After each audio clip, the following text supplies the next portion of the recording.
r/legal advice.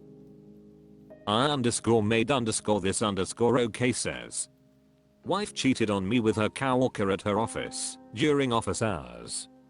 Little background. Found out today my wife has been cheating on me for about 3 months with a coworker during office hours. I have proof of all of this on video with her permission explaining what happened.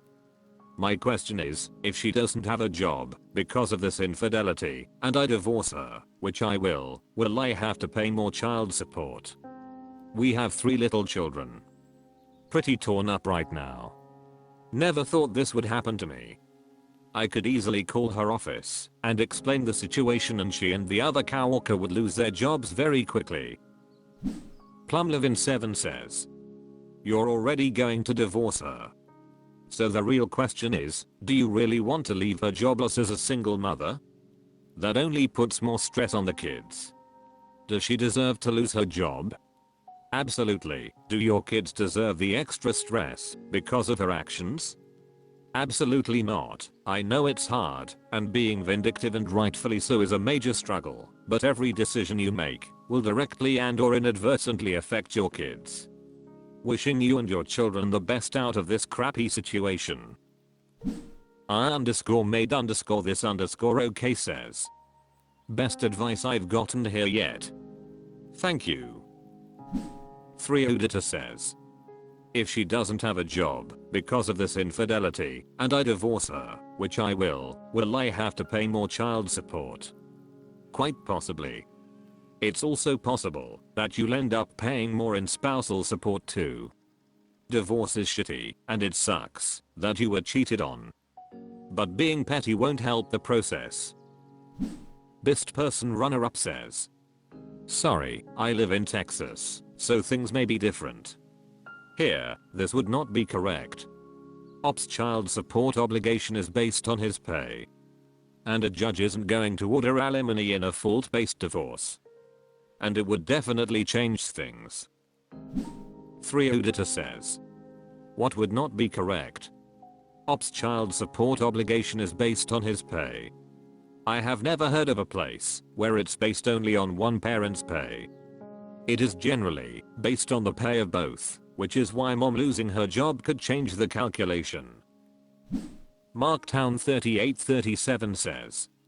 Your only concern at the moment is your 3 children. Getting your wife fired is just an emotional response. Obviously you're hurt. You can forgive her and try to move forward, but I'm here to tell you you'll never forget it.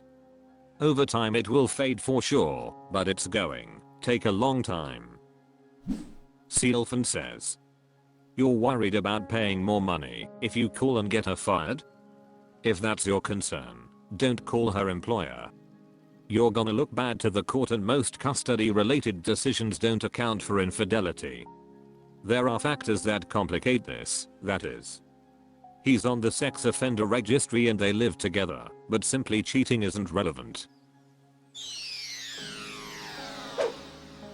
r/legal advice. Inappropriate Onion says. I'm 16 and my GF is 18, and she is pregnant. My dad's threatening to send me away because I snuck out to go see my pregnant girlfriend more than once. I wanna know if I bring up she is pregnant in court, if she or me would get in trouble, and this is the first tag I thought about that could help me out. I'm from Sioux Falls SD. Cryptographer_alone says. Being 16, you are a minor and under the care of your parents. They can decide where you live. There are a few limits on that, as they can't legally kick you out, and they have to ensure that you're not in an abusive environment. But if they decide that you're going to live with your uncle off-grid in Alaska and your uncle agrees, then that's where you live until they either change their minds or you turn 18. As for court involvement, courts get involved generally in 4 scenarios. 1. The legal parents no longer live together and need a custody agreement to establish who does what for the children involved. This generally will include a child support order. 2. CPS/DFS has gotten involved and the child/children in question are or may be removed from their parents' custody.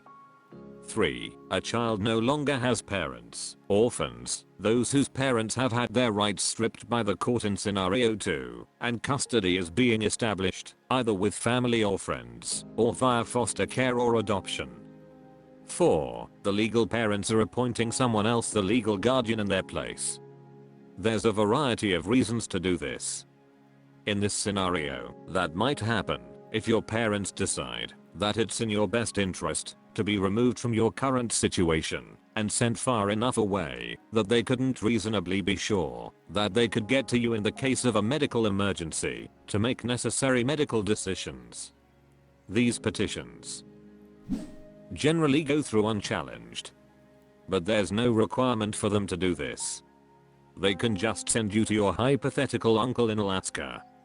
Even if you were asked to speak before the court, you are still a minor and family court is obligated to take what it considers your best interests as the most important factor in its ruling.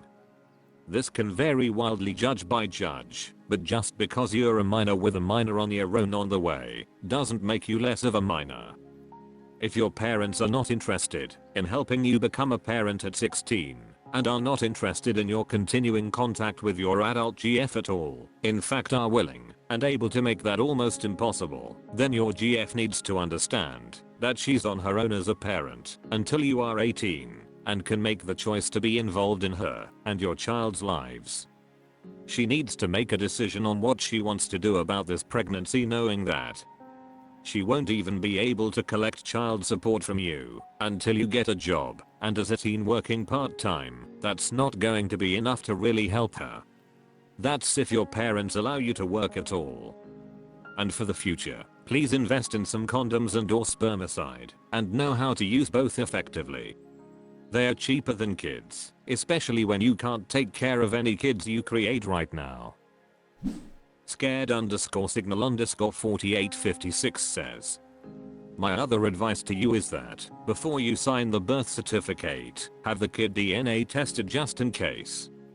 If she gets upset or the parents pressure you, just tell them I know it's a 90% chance it's mine, and I trust her, just want to be sure. If she respects you, she'll understand. I'm sure you're not her first boyfriend. Just protect yourself.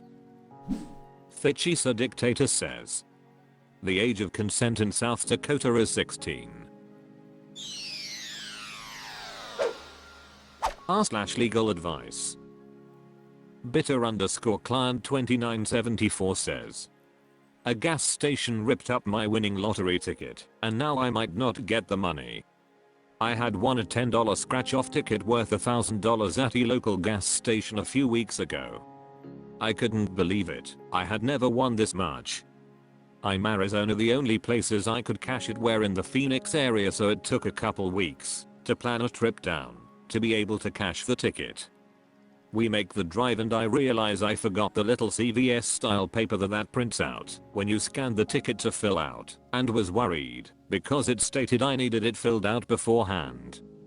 Needing gas, we stopped at a popular truck gas station to fill up, and I could scan the ticket to get that paper to fill out. I walked up to the counter and said I just need the printout. The lady nodded.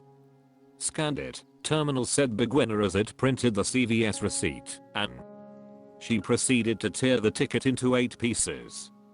My heart shattered. I couldn't believe she just did that. I asked, you didn't just rip that, did you? She said yes, that's what we are told to do, and proceeded to hand me the pieces. I'm shocked. I walked away with my jaw open. I called the lottery board, and they said yeah, that's a problem, but bring the pieces. They should be able to reconstruct the ticket. Okay, I'm a little calm now. We make the drive to the office and immediately they don't want to take it because it is ripped. Asked if I got a name to who I spoke with on the phone. After a few minutes of this, they got manager who said yes, we can send it off for reconstruction, but it might not work. If it does, we will mail you the money in a couple weeks. So Reddit, if they can't reconstruct the ticket, do I have any action against the gas station that tore up my ticket? Edit, when I told the lottery board that the clerk said they are supposed to rip up the tickets they scan, they immediately told me they are absolutely not supposed to do that. HKI 16498 says. Keep the pieces and then contact the Arizona State Lottery Commission. Bitter_client 2974 says. I did.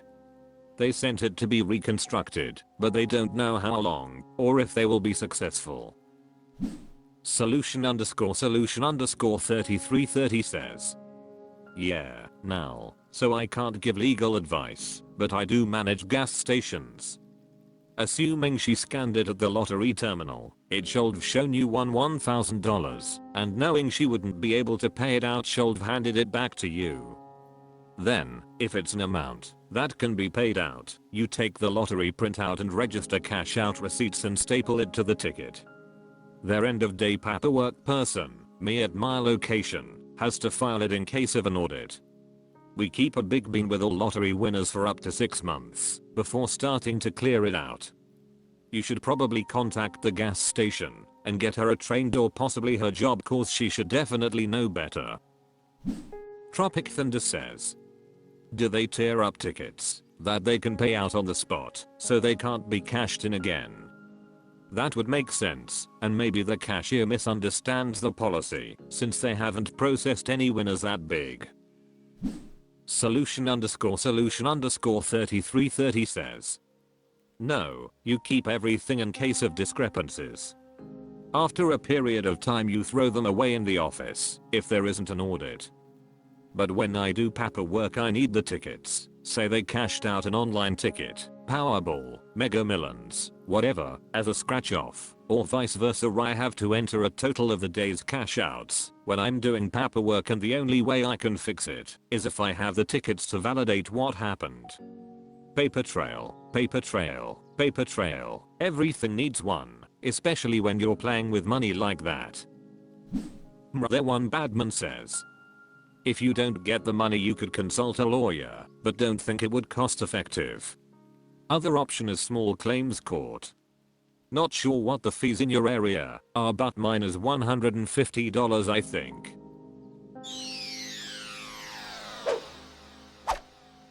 That's all for this video. Thank you for watching. Please subscribe.